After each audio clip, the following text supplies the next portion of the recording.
Hi everyone, welcome back to our channel. In today's video, I'm going to show you how to easily blur a face in InShot. Whether you are editing photos or videos and want to protect someone's privacy or just create a cool effect, this is a great technique to know. So let's get started. Open the InShot app. Go ahead and select the photo that you want to edit.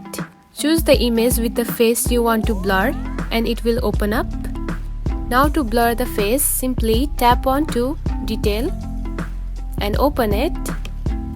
Once you open the detail section, here you can find the blur effect.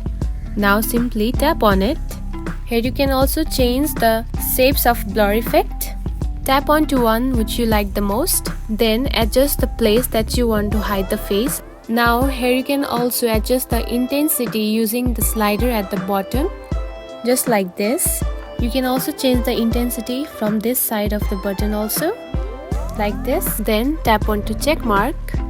And there you have it. You have successfully blurred the face in InShot. It's a quick and easy way to protect privacy or add a cool effect to your photos. I hope you found this video helpful. Don't forget to like and subscribe for more tips. Thanks for watching.